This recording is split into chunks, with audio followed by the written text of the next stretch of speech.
Hi, Shannon Waller here, and welcome to Inside Strategic Coach with Dan Sullivan.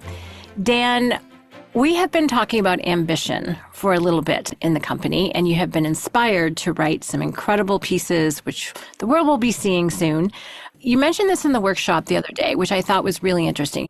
What you said was, ambition is something that entrepreneurs think about, but can't talk about. And since this is where we talk about everything entrepreneurial, we can talk about it here. So how do you define ambition, and why is it something that entrepreneurs think about but don't feel they can talk about? Yeah, well, I think the most important thing here is that entrepreneurs are entrepreneurs because they're ambitious. And they're unusually ambitious in the sense that it requires a great deal of commitment and courage to actually choose to, depend entirely on your own capabilities for your financial future. The big aspect here is that they take sort of a lonely path, in life. If you consider other people, how their occupations, they're usually joining someone else's organization, private sector, of course, you have public sector too.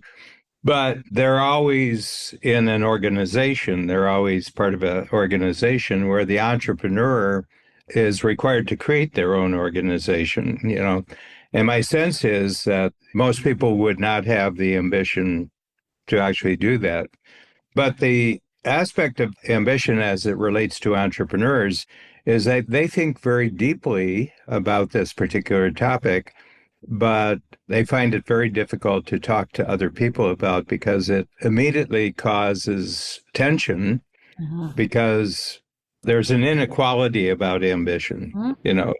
People say, well, he's the ambitious one. If you have a whole group of people, well, who's the really ambitious person there? Which means there's a built-in inequality in the way that people think about it. Right. And my sense is that this is incorrect. This is an incorrect position about what ambition actually is. And it has to do with how ambition is looked at just generally.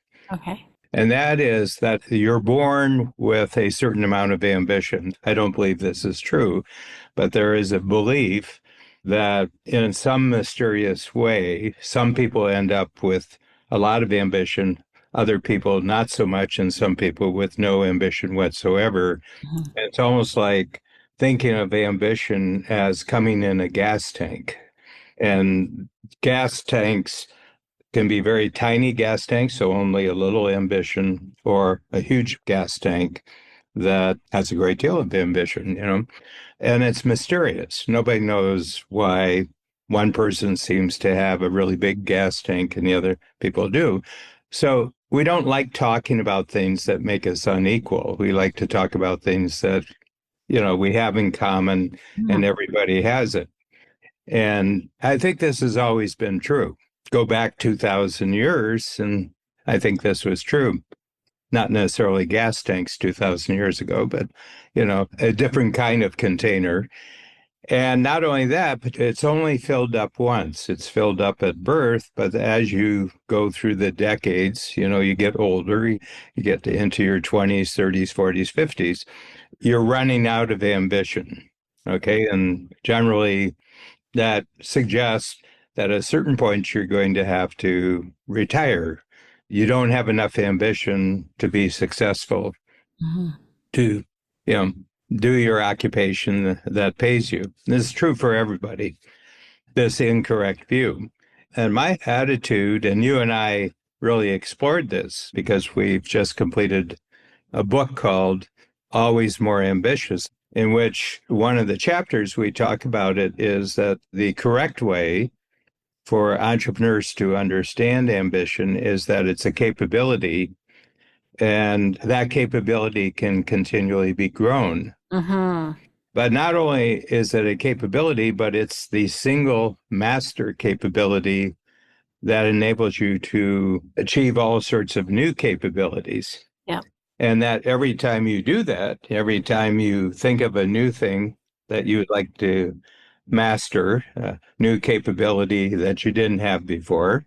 Yeah. I notice it a lot these days because artificial intelligence has come on the scene, and I can see every 90 days checking up on entrepreneurs in Strategic Coach that they've acquired new AI capabilities.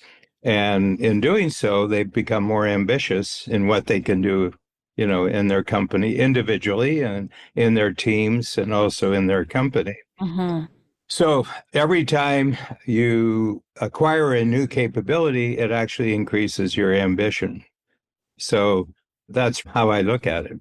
I love it. Dan, you had this up on the screen in the workshop, and I took a picture because I just thought it was so good. You said, ambition is the engine. Ambition is a capability that can continually grow. Ambition is the capability that enables all other capabilities. And you're more ambitious at 50 than you were at 30, and more ambitious at 80 than at 50. Yeah, can be. If you accept that ambition is a capability, you can be more ambitious at 50 than at 30, and you can be more ambitious at 80 than you are at 50. Mm-hmm. And I can prove it because I'm 81 and I'm at the height of my ambition, and you've been with me you're in your fourth decade now that we've been working together. And I think you would probably say, how's Dan? And he says, well, he's more ambitious than he was when I first met him. Yeah, no probable about it. You definitely are. And one of the ideas for me that is so fascinating is the capability part of it, because you are more capable and therefore also more ambitious. And you've had a model for years. It's basically you have ambition, develop the capability, and that inspires the ambition, which inspires new capabilities, which inspires the ambition. I call it leapfrog. And it's so true, because the more capable I get, then I can see, oh, here's the next thing I could do. Here's how I could build on that. And then I become more capable for that ambition. Like, oh, now I could do this. We were just talking about speaking earlier today. It's true. The more capable I get, the more I'm like, oh, then I could do this and I could do that. And this would be fun. And it just fuels it, which I think is so much more of a useful way of thinking about growth and about capability and about ambition than it's a gas tank that runs out. And it's interesting. I think what gets in the way of ambition is actually what burns people out. It's not the ambition itself. It's the obstacles to it, or not pursuing it, or being in an environment that doesn't facilitate it. Those are the things that people tire of. What are your thoughts on that?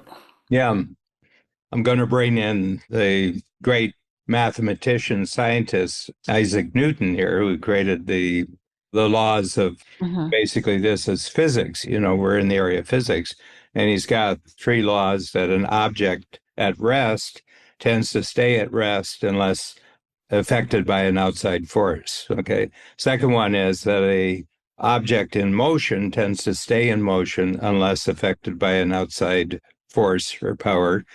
And that for every action, there's an opposite and equal reaction. So that when there is someone who is unusually ambitious, there are forces in the world that try to counteract their ambition. Yesterday in a workshop, I just drew a box, that's wider than it's high, and I draw a diagonal line. So there's 2 parts to it. There's a part that starts off really big and gets smaller, and there's the part that starts off small and gets bigger.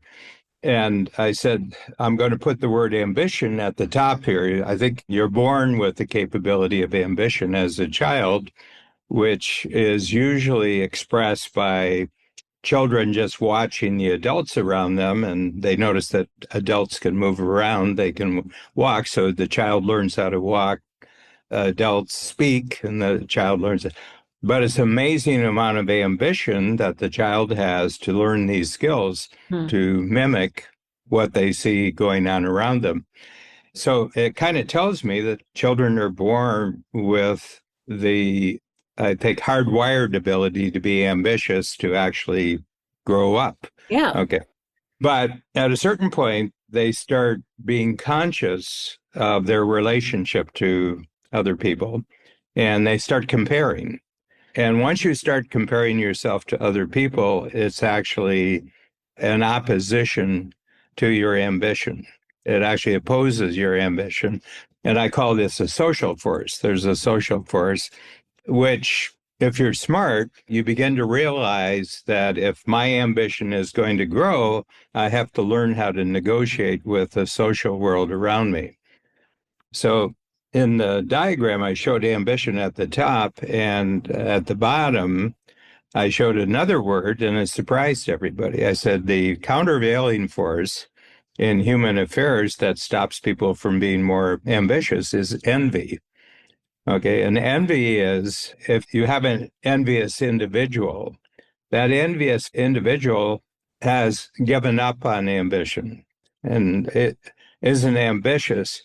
But what really propels them and what really actually influences them, they want other people around them who are ambitious to lose their ambition, to lose the ability to become more capable. So envious people don't want what the other person wants. Envious people want you, if you're the person they're focused on, they want you to stop being ambitious. They want you not to be more capable because it makes them very uncomfortable. Because they're 100% comparing themselves to outside people. They don't look inward and say, well, I could become more capable. They just want to stop all capability around them. A couple things come to mind, Dan. First of all, being around envious people is soul destroying because they don't want you to have what you have and they think they're entitled to it, which is another part. Mhm. It's just soul destroying is what I'll stick with. But Mhm. as you're talking about it in the comparison, that 100% makes me think about our concept of the gap and the gain. Mhm. If comparison is the thief of joy, when you're comparing your insides to other people's outsides, or Mhm. even against ideals, and you fall short, then you're in the gap. It's a measurement issue, as you point out, which I think is brilliant. Instead of looking around and measuring your progress and see where you came from, which is a very personal Mhm. election. You're not comparing yourself to other people's past, you're comparing it to your own and your own Mhm. personal progress. So it's interesting to me that envy is, I can't even say it's a byproduct, but it's a function of people being in the gap. Mhm. That was a big aha for me. Mhm. Yeah, and I think this has always been true. I mean, we have Bible stories of Adam and Eve had two sons. One was named Abel and the other one was named Cain. Abel was a very ambitious child, I'm presupposing, because the story doesn't really fill in the background, but that Cain developed an enormous envy toward Abel and killed him. So the envious person killed I'm going to rewrite the Bible here a little bit, but Cain's envy killed his brother. And that was considered just the most horrible possible action that a human being, first of all, could feel. The feeling of envy Mm-hmm. with a terrible thing. Yeah. But then killing is the ultimate bad thing. Then you have another story in the Bible, Joseph and his brothers. And Joseph was this incredibly capable person and was favored. And he had a coat of many colors, which I indicate that he had a lot of different capabilities. If you read the intent of the story there, Mm-hmm. and they threw him into a pit, expecting him to die. And as it turned out, he didn't. And he comes back later in life. But the whole thing was the envy on the part of the brothers made them try to kill their brother, also seen as a bad thing. What's really interesting is that these are two major stories in the Bible. And then, throughout history and courses on philosophy, how people treat each other and everything else, this one trait that when someone seems to be more capable and obviously more ambitious, it can cause enormous anger, resentment, and violence towards another person. Yeah. Yeah. So there's this force in the world, and I want to just bring it right back to entrepreneurs now. But in your opening question, you said entrepreneurs think about ambition a lot, but they find it very difficult to talk about ambition. And what we've discovered in Strategic Coach, that if you create an environment that's totally supportive of ambition, it leads to incredible conversations. And it just pours out of them. I mean, I've had 3 workshops in the last 30 days where we brought up the subject, the 3 things that you mentioned. This was just on the screen. Mm-hmm. Ambition is the engine. Mm-hmm. Ambition is a capability that can be grown. Ambition is the master capability that grows all other capabilities. And that at 50, you can be more ambitious than you were at 30. At 80, you can be more ambitious. The room just explodes. We want to talk about this. Mm-hmm.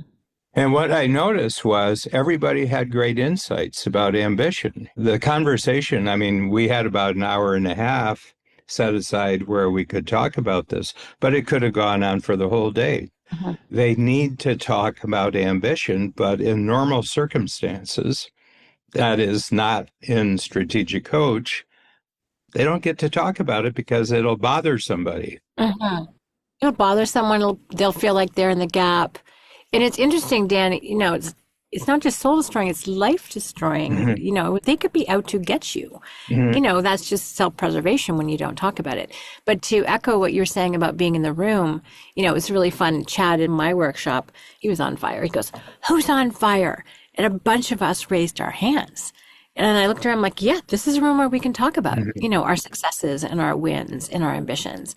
And it's not going to be seen as self-laudatory or, too big for our britches. There's none of that. People are like, whoa, cool, awesome. How can I help? It's that very generous environment. And all of these people, I would say, are self-made.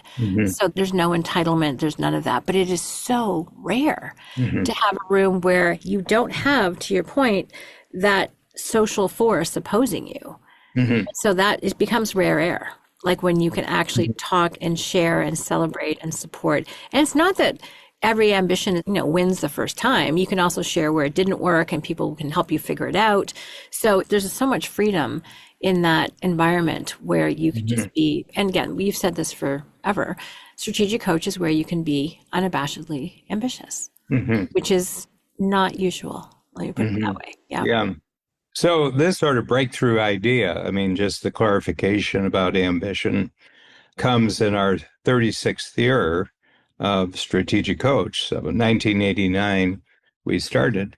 And it made me feel that those 36 years were a research and development period, that we could kind of finally get some insight on what's at the very heart of entrepreneurism.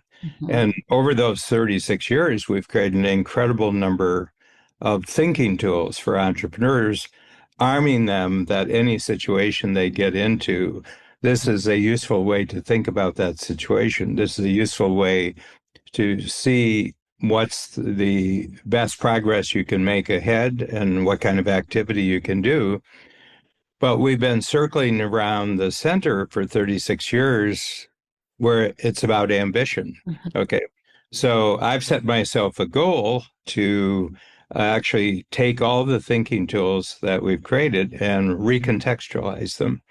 Okay. And to say, now, this is how this thinking tool actually increases your ambition. So every tool I'm going to go through, I'm not going to coach the tool because they all know the tools. I'm simply going to go through and say, now, this is how this tool actually grows your ambition. This is how it protects your ambition. This is how you can take your ambition and collaborate with another entrepreneur's ambition. This is how to have an ambitious team around you. So I'm so excited because it's almost like I get to start over in creating the entire Strategic Coach program with a completely fresh outlook to now make the tools 10 times more powerful. Well, Dan, you use this term. It seems to me like you have found the energetic center. I'm always looking for the energetic center. You always are. And it's cool because we talked about opposition and obstacles and things that can get in the way. And as you talk about with all of our thinking tools and mindsets and frameworks, it means that entrepreneurs can be very resilient in their ability to stay focused and keep their eye on the ball and to resist those forces. It's like you have depth and capability and you're not questioning whether or not what you're up to makes sense because you know that it does. And you have ways of handling, as you said, almost anything that comes at you, which is, I think, one of the things I love and appreciate most about coach and about the tools for my own thinking, it just allows me to be very capable no matter what comes at me. I have a way of handling any situation, of thinking through, could be experience transformer. How do I transform a negative experience and make a good experience and replicable? How do I get really clear on understanding what it is that I'm looking for with the impact filter and really thinking through my own thinking? There's so many things that just support my capability and, again, resilience in terms of being ambitious. So then you become like bulletproof. Mm-hmm. It's so fun. And then you have that, your capability always expands of ambition because you're able to repel those forces and just keep getting stronger. Mm-hmm. I like what you've been coming up with, Dan, for 36 years. Well, the interesting thing is that I'm very ambitious. And I think that for a long period of time in my lifetime, and I don't think I'm any different than anyone else, since you didn't have this clarity about ambition, you were running into things, or things were running into you that, kind of undermined your progress. There would be a hit to your confidence, and it would cause confusion about why this is happening and do I have to change myself in order to do that. And I think one of the great gifts of being my age, I'm in my 80s now, is that I'm finally clear what this has all been about. And now I'm able to express it in such a way that it gives great clarity and confidence to other entrepreneurs. So I feel, it's been worth it. I love it. Yeah. And just as we wrap up, how can people take action on this thought? What's one thing they can do to support their own ambition as a core capability? Is there an obstacle they can get rid of? What's one thing they can do that would just really anchor this in their own life and behavior? Yeah. We have some tools which are immediately that you have a unique ability. Okay. And when I say a unique ability, you're the only one on the planet that has this particular unique ability in the way that you express it, in the way that you achieve things. You have a unique ability, and that's at the center. And therefore, you want to take all your activities and look at them and say, given what my unique ability is, these are probably the only 2 or 3 activities that I should be focused on. And then get very, very clear about the person in the marketplace or the people in the marketplace that you want to use your unique ability to actually help them eliminate their problems, capture their opportunities, and maximize their strengths. So the way that you would prove the reality of your unique ability is that it makes other people's lives better. Okay. And then to all those other activities that are necessary for doing your business, you now find team members around you who each are operating in their unique ability, but they're able to do all the activities that are not what you should be focused on. Mm-hmm. Gradually, it'll get stronger and stronger. And then outside of your business, find other people who are equally ambitious and spend a lot of time with them and support them. If you support someone else's ambition, you immediately get supported in your own ambition. Mm-hmm. I love those. They're not tasks, but I love that direction, Dan. Basically discover your own unique ability, get it down to a very few things, surround yourself with really great who's who are unique in all the areas that you're not, that are needed for your business, and then find other people who are also ambitious, because that will change the trajectory of your progress and give you a community to do that. Yeah. And of course, Strategic Coach is a great place for that. Great. Dan, thank you so much. I love your insight into the core essential nature of entrepreneurs and what we're up to. And for me, this is very illuminating. Thank you very much. Thank you very much, Shannon.